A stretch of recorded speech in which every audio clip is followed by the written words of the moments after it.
Hi everyone. तो आज का जो क्लास होने जा रहा है ये जीके क्वेश्चन रहेगा माइंस से रिलेटेड। तो आप लोग वीडियो को लास्ट तक ज़रूर देखिएगा। और जिन लोगों ने अभी तक यूट्यूब माइनिंग प्लस को अभी तक सब्सक्राइब नहीं किए हैं, आप लोग सब्सक्राइब कर लीजिए और माइनिंग प्लस ऐप को भी डाउनलोड कर लीजिए, जिसका लिंक इस वीडियो के डिस्क्रिप्शन बॉक्स में मिल जाएगा। तो चलिए फिर क्लास को स्टार्ट करते हैं। क्वेश्चन नंबर पहला है, which Indian state is the largest producer of coal. तो कौन सा इंडियन स्टेट कोयले का सबसे बड़ा उत्पादक है? ऑप्शन है वेस्ट बंगाल, झारखंड, उड़ीसा और ऑप्शन नंबर डी है छत्तीसगढ़। इसका जो राइट आंसर है option number B Jharkhand. Jharkhand क्या है? कोयले का सबसे बड़ा उत्पादक स्टेट है। ठीक। क्वेश्चन नंबर दूसरा है, which company is the largest coal producer in India. तो इंडिया में सबसे बड़ी कोयला उत्पादक कंपनी कौन सी है? ऑप्शन है Tata steel, Vedanta, option number C है कोल इंडिया लिमिटेड और ऑप्शन नंबर डी है रिलायंस इंडस्ट्रीज। इसका जो राइट आंसर है option number C Coal India Limited. Financial year 2022 और 23 में जो कोल इंडिया लिमिटेड की जो प्रोडक्शन है वो 703.02 मिलियन टन था। ठीक है। तो इंडिया में सबसे ज़्यादा कोल का प्रोडक्शन करने वाली जो कंपनी है कोल इंडिया लिमिटेड है। और अभी जो टारगेट है 23-24 का, ये भी शायद 780 मिलियन टन है। एक बार इसको देख लेना, ठीक ना। क्वेश्चन नंबर तीसरा है, which coal field is known as Ruhr of India. Option है Jharia, Raniganj, option number C है सिंगरेनी और ऑप्शन नंबर डी है कोरबा। इसका जो राइट आंसर होगा Damodar river valley.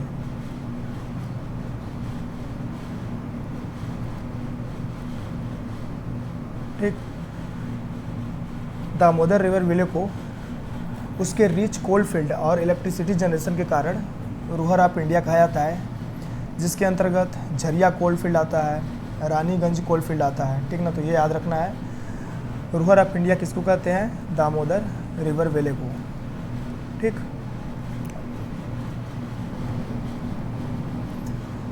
Question number चौथा है, which type of coal is most abundant in India. तो क्वेश्चन नंबर चौथा है, इंडिया में किस प्रकार का कोयला सर्वाधिक मात्रा में पाया जाता है? ऑप्शन है एंथ्रासाइट, बिटुमिनस, सब बिटुमिनस और ऑप्शन नंबर डी है लिग्नाइट। तो इसका जो राइट आंसर है ऑप्शन नंबर बी बिटुमिनस। तो इंडिया में पाया जाने वाला सबसे ज़्यादा कोल जो है वो है बिटुमिनस। ठीक। क्वेश्चन नंबर 5वां है, in which year was Coal India Limited stabilized. तो कोल इंडिया लिमिटेड की स्थापना कब हुई थी? ऑप्शन है 1950, 1975, 1980 और 1990। इसका जो राइट आंसर है ऑप्शन नंबर बी 1975। तो ये आपको ध्यान में रखना है, कोल इंडिया लिमिटेड का स्थापना कब हुआ था? 1975 में। ठीक। क्वेश्चन नंबर 6वां है, which Indian state is known for its lignite coal reserve. तो कौन सा इंडियन स्टेट अपने लिग्नाइट कोल रिजर्व के लिए जाना जाता है? ऑप्शन है राजस्थान, तमिलनाडु, महाराष्ट्र और ऑप्शन नंबर डी है गुजरात। इसका जो राइट आंसर है ऑप्शन नंबर बी तमिलनाडु। ठीक। तमिलनाडु क्या है? लिग्नाइट कोल रिजर्व के लिए जाना जाता है पूरे इंडिया में। क्वेश्चन नंबर 7वां है, where is the headquarter of Coal India Limited is located. तो कोल इंडिया लिमिटेड का जो हेडक्वार्टर है कहाँ पर स्थित है? ऑप्शन है न्यू दिल्ली, मुंबई, कोलकाता और ऑप्शन नंबर डी है हैदराबाद। इसका जो राइट आंसर है ऑप्शन नंबर सी कोलकाता। तो कोल इंडिया लिमिटेड का जो हेडक्वार्टर है वो कहाँ है? कोलकाता है। और कोल मिनिस्ट्री कहाँ है? वो है न्यू दिल्ली में। तो ये ध्यान रखना है। और अभी जो कोल मिनिस्टर हैं वो भी चेंज हो चुके हैं। कौन है अभी प्रेजेंट में? तो वो हैं जी किशन रेड्डी।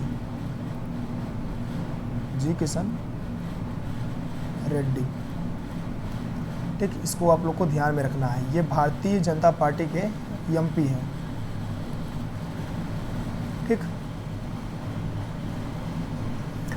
क्वेश्चन नंबर 8वां है, which coal field in India is known for its extensive underground fire.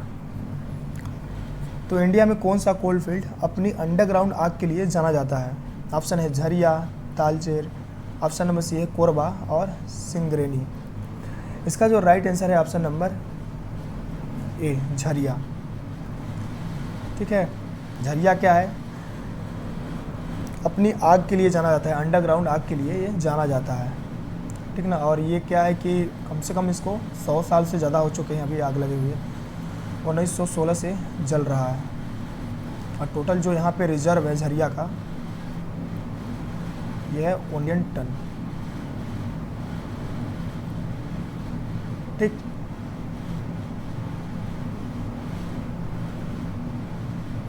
Question number 9वां है, which Indian state is the largest consumer of coal. तो कौन सा इंडियन स्टेट कोयले का सबसे बड़ा कंज्यूमर है? ऑप्शन है महाराष्ट्र, गुजरात, तमिलनाडु, उत्तर प्रदेश। इसका जो राइट आंसर है ऑप्शन नंबर ए, महाराष्ट्र। ठीक, क्वेश्चन नंबर 10वां है, what percentage of Indian electricity is generated from coal. तो भारत की कितनी प्रतिशत बिजली कोयले से उत्पन्न होती है? ऑप्शन है 25%, 40%, 60% और 70%। इसका जो राइट आंसर है ऑप्शन नंबर डी, 70%।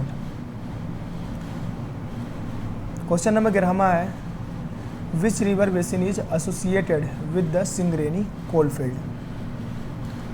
तो सिंगरेनी कोल फील्ड किस नदी बेसिन से जुड़ा हुआ है? ऑप्शन है Godavari basin, Mahanadi basin, Krishna basin, option number D है गंगा बेसिन। इसका जो राइट आंसर है option number A, Godavari basin.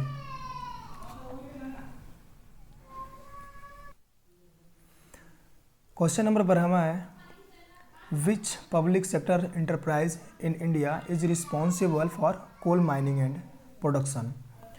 Question number 12वां है, इंडिया में कौन सा public sector enterprise coal mining and coal production के लिए रिस्पॉन्सिबल है? ऑप्शन है NTPC, Coal India Limited, option number C है सेल और ऑप्शन नंबर डी है गेल। इसका जो राइट आंसर है option number B, Coal India Limited. ठीक,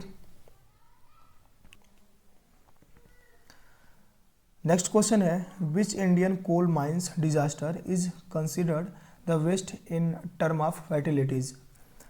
तो 13 नंबर क्वेश्चन है, किस इंडियन कोल माइंस डिजास्टर को फर्टिलिटीज़ के मामले में सबसे बुरा माना गया है? ऑप्शन है Chasnala mining disaster, Raniganj mine disaster, Dhanbad coal mines disaster और ऑप्शन नंबर डी है सिंगरेनी माइंस डिजास्टर। इसका जो राइट आंसर है option number A, Chasnala mine disaster. ठीक, और ये हुआ है 1975 में हुआ था। ठीक, इनोंडेशन के कारण हुआ था, पानी भर गया था माइंस में, और टोटल जो फर्टिलिटीज़ हुआ है, जो व्यक्ति मरे हैं वो 375 थे। तो ये आप लोग को ध्यान में रखना है।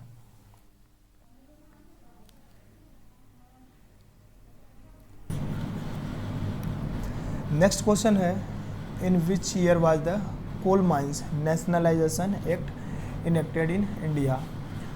तो 14 नंबर क्वेश्चन है कि इंडिया में कोल माइंस का नेशनलाइजेशन किस वर्ष में लागू हुआ है? इसका जो राइट आंसर है ऑप्शन नंबर सी, 1973 में। जो नेशनलाइजेशन हुआ है ये 2 फेज़ में हुआ है। क्या है? 2 फेज़ में हुआ है। एक है नॉन कुकिंग कोल,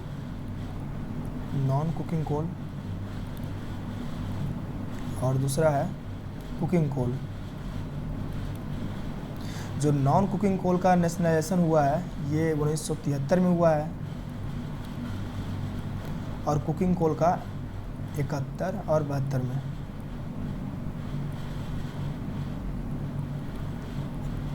ठीक ना, तो ये आप लोग को ध्यान में रखना है। नेक्स्ट क्वेश्चन है, which is the largest coal producing subsidiary of Coal India Limited. तो कोल इंडिया लिमिटेड की सबसे बड़ी कोल प्रोडक्शन करने वाली सब्सिडरी कंपनी कौन सी है? ऑप्शन है Eastern Coalfield Limited, Western Coalfield Limited, South Eastern Coalfield Limited, और ऑप्शन नंबर डी है नॉर्दर्न कोलफील्ड लिमिटेड। इसका जो राइट आंसर है option number C, South Eastern Coalfield Limited. इसने फाइनेंशियल ईयर जो 22-23 है, इसमें टोटल जो उसका प्रोडक्शन है SECL का, ये है 167.01 मिलियन टन, इतना इसका प्रोडक्शन है। ठीक, 16 नंबर क्वेश्चन है, which Indian state has the largest coal reserve? तो किस इंडियन स्टेट में लार्जेस्ट कोल रिजर्व है? इसका जो राइट आंसर है ऑप्शन नंबर बी, झारखंड। उसके बाद आता है आपका उड़ीसा, उसके बाद फिर छत्तीसगढ़, फिर उसके बाद वेस्ट बंगाल। 17 नंबर क्वेश्चन है, which Indian coal mines is known for its mechanized long wall mining? तो कौन सी इंडियन कोल माइंस अपनी मैकेनाइज्ड लॉन्ग वॉल माइनिंग के लिए जानी जाती है? ऑप्शन है झरिया, तालचेर, और ऑप्शन नंबर सी है रानीगंज, ऑप्शन नंबर डी है सिंगरेनी। इसका जो राइट आंसर है option number D, Singareni. Next question है, what is the main use of coal in India? तो इंडिया में कोल का मेन यूज क्या है? ऑप्शन है domestic heating, electricity generation, option number C है स्टील प्रोडक्शन, और ऑप्शन नंबर डी है सीमेंट प्रोडक्शन। इसका जो राइट आंसर है option number B, electricity generation. जो इसका मेन यूज है वो क्या है? इलेक्ट्रिसिटी जनरेशन के लिए। नेक्स्ट क्वेश्चन है, which Indian state is known for the Talcher coal field? तो कौन सा Indian state Talcher coal field के नाम के लिए जाना जाता है? ऑप्शन है Orissa, Jharkhand, West Bengal, option number D है छत्तीसगढ़। तो इसका जो राइट आंसर है ऑप्शन नंबर ए, उड़ीसा। जो तालचेर कोल फील्ड है ये कहाँ पे लोकेटेड है? तो ये लोकेटेड है आपका अंगुला डिस्ट्रिक्ट,